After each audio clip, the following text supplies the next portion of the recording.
Power of subconscious mind அப்படின்ற book தான் நம்ம கொஞ்ச நாளாக பார்த்துட்ருக்கோம்.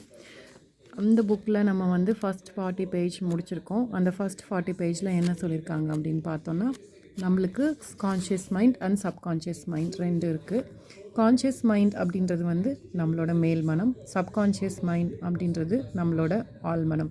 கான்ஷியஸ் மைண்ட் அப்படின்னு பார்த்தோன்னா, நம்மளுக்கு வந்து கான்ஷியஸ் மைண்ட் நம்ம கான்ஷியஸாக நம்மளோட விஷயங்களை யோசிக்கிறது தான் கான்ஷியஸ் மைண்ட். சப்கான்ஷியஸ் மைண்ட் அப்படின்றது நம்மளுக்கு தெரியாமலே சில விஷயங்கள் நம்மளுக்குள்ளேயே போயிட்டு அது ஸ்டோர் ஆகிருக்கும்.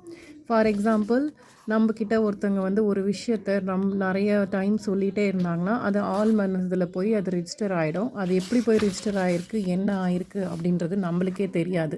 நம்மளுக்கே தெரியாமல் அது போய் ரிஜிஸ்டர் ஆகிடும். ஸோ அதை வச்சுட்டு தான் நம்மளோட லைஃப் வந்துட்டு மாறுது. ஃபார் எக்ஸாம்பிளுக்கு, நான் வந்துட்டு இந்த எக்ஸாமில் பாஸ் ஆகிடுவேன் அப்படின்னு சொல்லிட்டு நான் வெளியில் சொல்கிறேன். பட் என்னோடய சப்கான்ஷியஸ் மைண்டில் நிறைய பேர் வந்து சொல்லிகிட்டே இருந்திருக்காங்க, இல்லை நான் நெகட்டிவாக இருக்கேன், நான் ஃபெயில் ஆகிடுவேன் அப்படின்னு சொல்லியிருக்காங்கன்னா அது என் சப்கான்ஷியஸ் மைண்டில் போய் ஸ்டோர் ஆகிருக்கும். நான் எவ்வளோ தான் வெளியில் வந்துட்டு பாசிட்டிவாக இருந்தாலும் உள்ளுக்குள்ளே சப்கான்ஷியஸ் மைண்டில் சில டைம் நெகட்டிவான திங்ஸ் தான் ஸ்டோர் ஆகிருக்கும். அது நம்மளுக்கே தெரியாமல் ஆக்ட் ஆகுது. ஸோ அதை வந்துட்டு நம்ம எப்படி கண்ட்ரோல் பண்ணுறது அப்படின்றத பற்றி தான் இந்த சப்கான்ஷியஸ் மைண்டை பற்றி சொல்கிறாங்க. இந்த பவர் ஆஃப் சப்கான்ஷியஸ் மைண்ட் அப்படின்னா எப்படி நம்மளுக்குள்ளேயே நம்ம வந்து எல்லாத்தையுமே ஹீல் பண்ணிக்க போகிறோம் அப்படின்றது தான் மெயினான விஷயங்களாக சொல்கிறாங்க. ஒரு நோய் இருக்குது அப்படின்னா அந்த நோய்க்கான தாக்கத்தை வந்துட்டு எப்படி நம்ம வந்து கம்மி பண்ண போகிறோன்னா நம்ம சப்கான்ஷியஸ் மைண்டில் இருந்து தான். நம்ம கான்ஷியஸாக நிறைய விஷயங்கள் நெகட்டிவாகவே பேசுகிறப்போ, அது ஈஸியாக நெகட்டிவான விஷயங்கள் பார்க்குறப்போ, பேசுகிறப்போ, அதுக்கப்புறம் இன்னொருத்தங்க சொல்கிறத நம்ம கேட்டுட்டு இருக்கப்போ, அது எல்லாமே வந்துட்டு நம்ம சப்கான்ஷியஸ் மைண்டில் நம்மளுக்கே தெரியாமல் போய் ஸ்டோர் ஆகிடுது. ஸோ நம்ம என்ன பண்ணணும்னா, சப்கான்ஷியஸ் மைண்டை கிளியராக வச்சுக்கிறதுக்கு நம்ம கான்ஷியஸ் மைண்டில் எந்த ஒரு நெகட்டிவிட்டீஸும் உள்ளே போகாமல் வச்சுக்கணும். ஃபார் எக்ஸாம்பிள், ஒரு நெகட்டிவ் திங்கை நீங்கள் கேட்குறீங்க. அந்த நெகட்டிவ் திங்குக்கு நீங்கள் ஒரு பாசிட்டிவான ஆன்சரை கொடுத்து முடிக்கிறத விட்டுட்டு அந்த நெகட்டிவ் திங்கை நீங்கள் கண்டினியூ பண்ணிக்கிட்டே போயிட்டு இருந்தீங்கன்னா அது ஒரு நெகட்டிவ் திங்காகவே போய் மாறி அது ஒரு ரொம்ப பெரிய நெகட்டிவ் சாப்டராக மாறி உங்களோட சப்கான்ஷியஸ் மைண்டில் போயிட்டு அது உட்காந்துக்குது. ஸோ அது சப்கான்ஷியஸ் மைண்டில் உட்காந்துட்டு நம்மளை வந்துட்டு நம்மளுக்கே தெரியாமல் நிறையா விஷயங்கள் கெட்டதாகவே நம்மளுக்கு நடக்க ஆரம்பிக்குது.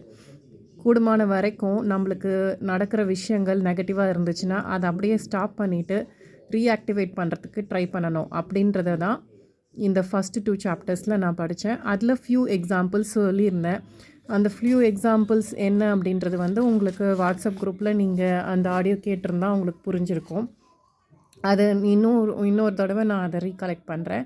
இப்போது ஒரு டாக்டர் வந்து ஒரு சர்ஜரி பண்ணுறாங்க அப்படின்னா அந்த சர்ஜரிக்கு அவங்களோட சைட்லேருந்து அவங்க வந்து எல்லாமே பண்ணாலுமே நம்ம சப்கான்ஷியஸ் மைண்டில் நம்ம வந்துட்டு ஹீல் ஆகிறதுக்கு ரெடியாக இல்லைன்னா அந்த ஆப்ரேஷன் சக்ஸஸ் ஆகிறது ரொம்ப கஷ்டம். ஸோ சப்கான்ஷியஸாக எல்லாத்தையுமே நம்ம நம்பணும். சப்கான்ஷியஸ் மைண்டில் நம்ம வந்து ஆள் மனசில் ரிஜிஸ்டர் பண்ணணும். அதுக்கு நம்ம நெகட்டிவான விஷயங்களை பேசக்கூடாது.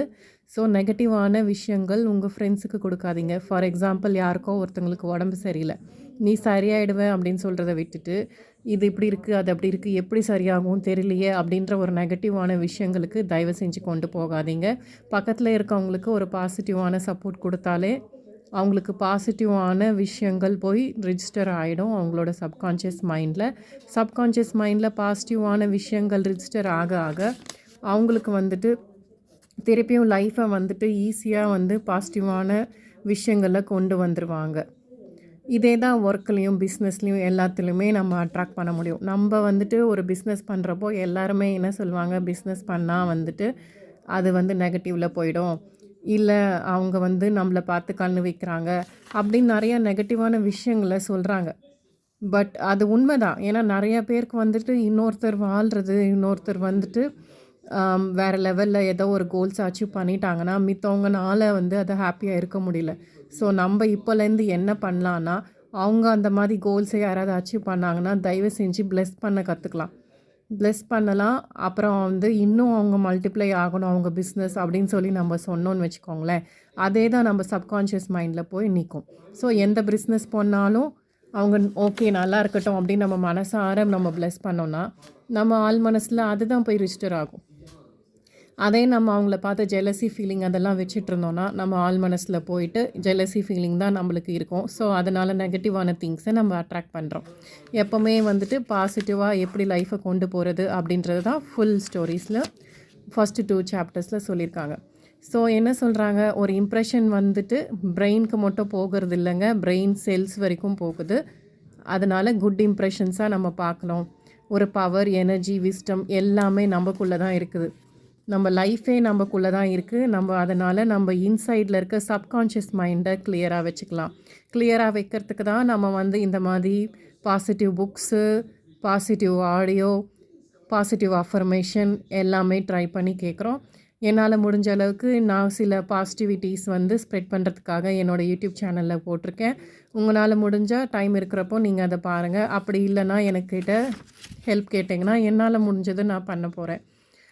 நீங்கள் உங்களுக்கு ஏதாவது பாசிட்டிவாக இருக்க முடியுது, நீங்கள் மாற்றுனீங்க உங்கள் லைஃப்பில் அப்படின்னு சொன்னால் அந்த சஜஷன்ஸும் டெசிஷன்ஸும் எனக்கு கொடுங்க. நானும் வந்து அதை மாற்றிக்கிறேன். எனக்கு வந்து இன்னும் சப்போர்ட் பண்ணிங்கன்னா இன்னும் நம்ம நிறைய விஷயங்களை அச்சீவ் பண்ண முடியும்னு நான் நினைக்கிறேன். ஸோ இதில் என்ன சொல்லியிருக்காங்கன்னு இன்னொரு தடவையும் சொல்கிறேன். ஒரு ஃபியர், வரி, ஆங்ஸைட்டி அந்த மாதிரி ஏதாவது ஒரு விஷயங்கள் நம்ம கான்ஷியஸாக எவ்ரிடே சொல்லிகிட்டு இருந்தோன்னா சப்கான்ஷியஸ் மைண்டில் போயிட்டு அந்த ஃபியர், ஆங்ஸைட்டி அது தான் போய் ரிஜிஸ்டர் ஆகும். அதுவே நம்ம மனசில் ஹாப்பியாகவே ஒரு டேவை வச்சுருந்தோன்னா, நம்ம பிளெஸ்ஸிங்ஸை கவுண்ட் பண்ணோன்னா, அதுக்கு தான் நம்ம வந்துட்டு மேஜிக் ப்ராக்டிஸ் கூட நம்ம ஏற்கனவே பண்ணியிருந்தோம். பிளெஸ்ஸிங்ஸை நம்ம கவுண்ட் பண்ண நம்ம லைஃப்பில் இருக்க பிளெஸ்ஸிங்ஸ் தான் அவங்களுக்கு தெரியும். லைஃப் வந்து பவர்ஃபுல்லாகவும் ஈஸியாகவும் நம்ம கொண்டு போகிற மாதிரி நம்மளுக்கு தெரியும். ஏன்னா நம்ம லைஃப்பில் கண்டிப்பாக நிறைய அச்சீவ்மெண்ட்ஸ் பண்ணியிருக்கோம். எல்லாருக்குமே நிறைய அச்சீவ்மெண்ட்ஸ் இருக்குது. அந்த அச்சீவ்மெண்ட்ஸை வந்து கவுண்ட் பண்ண அந்த அச்சீவ்மெண்ட்ஸை வச்சு நம்ம வந்து லைஃப்பை பாசிட்டிவாக கொண்டு போக முடியும். சப்கான்ஷியஸ் மைண்டும் நம்மளுக்கு வந்து இவ்வளோ நல்ல பாசிட்டிவிட்டிஸ் இருக்குது அப்படின்றத காமிக்கும். அதே மாதிரி மிராக்கலான சில விஷயங்களும் நடந்திருக்கு. ஒருத்தவங்க வந்துட்டு நான் சொன்னேன் இல்லையா, சர்ஜரி ஆச்சுன்னா நம்ம நிறையா நெகட்டிவ் திங்ஸ் யோசிக்கிறோம். அந்த மாதிரி நெகட்டிவ் திங்ஸ் நடக்கிறப்போ வந்துட்டு ரிஜிஸ்டர் ஆகிறப்போ அந்த சர்ஜரி வந்துட்டு பாசிட்டிவாக போய் முடிகிறது ரொம்ப கஷ்டம் அப்படின்னு சொல்லியிருந்தேன். அதே மாதிரி ஒரு மெலிக்னன்சியான பேஷண்ட் கூட அந்த சப்கான்ஷியஸ் மைண்டை கிளியர் பண்ணி வச்சனால நான் ஹெல்த்தி ஆகிடுவேன் நம்பினால அவர் அந்த மெலிக்னன்சிலேருந்து வெளியில் வந்திருக்காரு அப்படின்னு சொல்லியிருக்காங்க.